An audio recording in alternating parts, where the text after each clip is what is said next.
Scorpio, hi! Welcome to Mystic Queen PH. At titingnan natin yung energies na inyong love life, no? Ngayong March 2024. This is a general reading. Just take what resonates. Watch your Sun, Moon, Rising, Venus for other messages. And thank you sa lahat ng mga sumusuporta dito sa ating channel.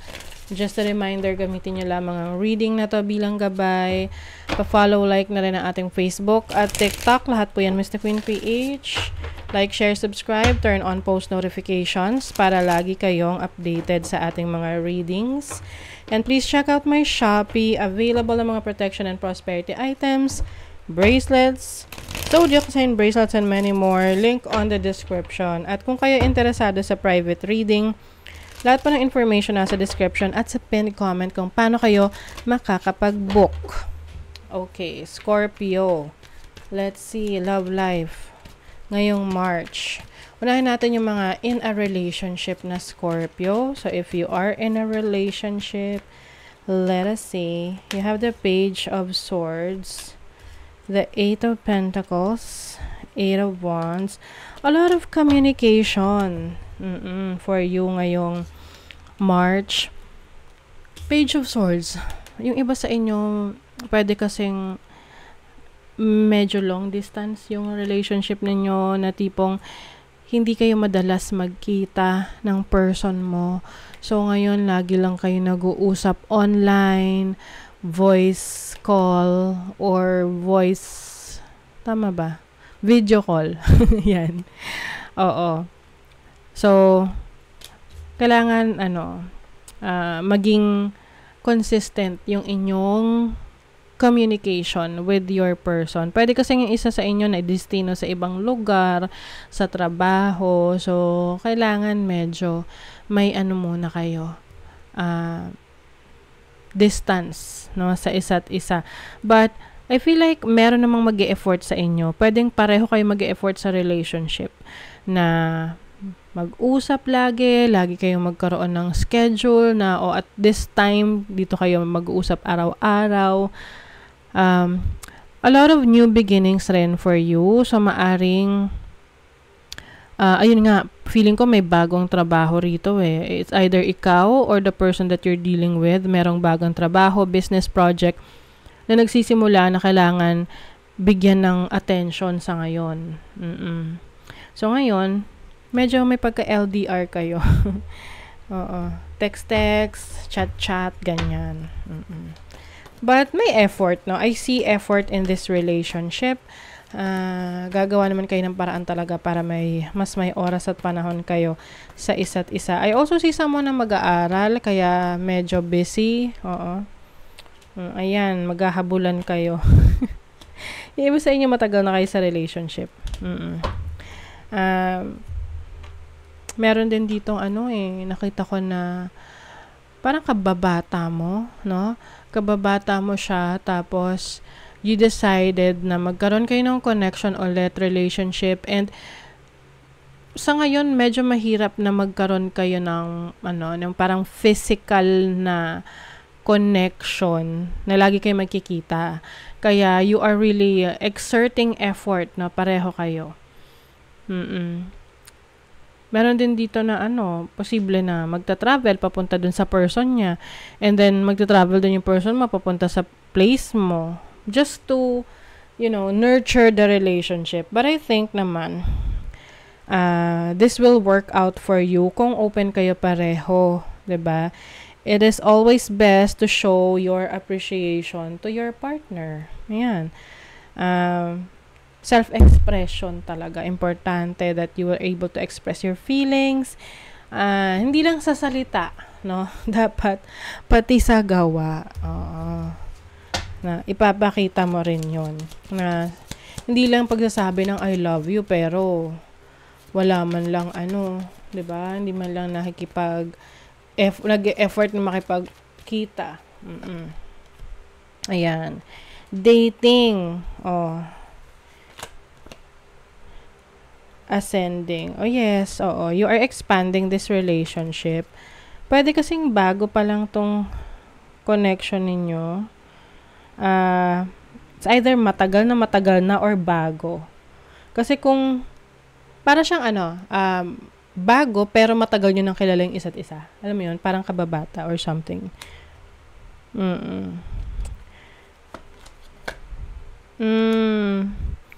Okay. So, ingatan nyo tong relationship na to kasi pwedeng magkaroon dito ng misunderstanding na magkaroon ng painful feelings, no, for each other because of the time, oras at panahon, effort sa relationship. Oo, ganun naman. Lalo na pag long distance relationship, yung magkasama sa isang bahay, nag-aaway eh. 'Di ba? Ano pa kaya yung malayo kayo sa isa't isa sa maraming reasons to magselos, ganyan. Pero kung gusto niyo itong relationship na to ay lumago, no? Ma-develop pa. You really need that effort. Oh my, this is coming to an end, biglang ganun. I want to reach out for you now. I'm seeing meron ditong pwedeng magkakaroon ng challenge sa relationship nyo ngayong March dahil sa distansya nyo sa isa't isa. I dream about our future together, going on adventures and growing old together. I want it all. So, meron dito magde-demand na ng time. Merong magte-threaten na i-end yung relationship kapag hindi naibigay ang expectations ng other person. Diba? You're mysterious. I can never seem to figure you out. Sometimes I feel like you're hiding something from me. Never really know where I stand with you. So, kailangan nyo ng oras, panahon sa isa't isa. Kasi pwedeng mapunta kayo sa situation na nakukulang na kayo ng oras sa isa't isa. Tapos marami nang mag-overthink na yung isa. So pag nag-overthink na at marami ring nasa paligid na nakikialam, nag-i-influence, pwedeng ito yung maging issue ninyo together. Lalo na pag may mga plans kayo tapos naka-cancel. Oo. Dahil something came up sa'yo, sa kanya. Oo. So, that's why if you really want this relationship na magpatuloy pa sa future, kailangan nyo to ng effortan. Oo. Hindi lang laging communication but also quality time sa isa't isa. Kasi pwede tong mauwi sa away and then worse, mauwi sa hiwalayan. So, let us see yung mga naman. mga single. Single na Scorpio. Let us see. For Scorpio singles, what is up? Scorpio singles.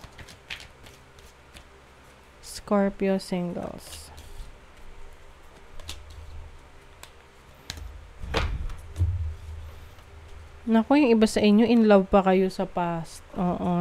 Scorpio singles. Parang papayaman lang kayo ngayon. But you are still thinking about the person from the past. Parang iniisip mo, ano nangyari? What went wrong sa past ninyo? Lagi mo naiisip yung mga pinagsamahan nyo together, lalo na kung naging very close na kayo sa pamilya ng bawat isa. Tapos iniisip nyo, saan kayo nagkamali?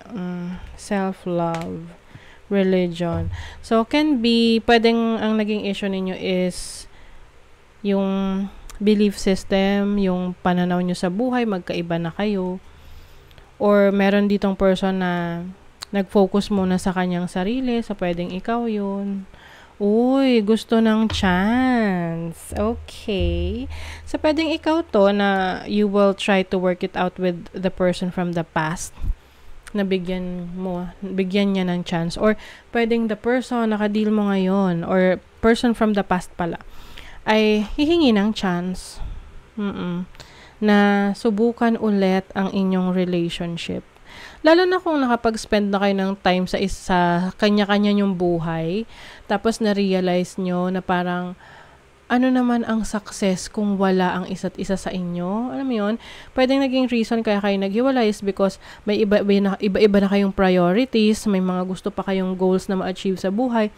And then, nung na-achieve nyo na yun sa isa't isa, parang you are yearning for each other na, what if kayo ulit, you want to share your success, your achievements with your person. Okay? So, that is your reading, Scorpio. Thank you so much. Bye.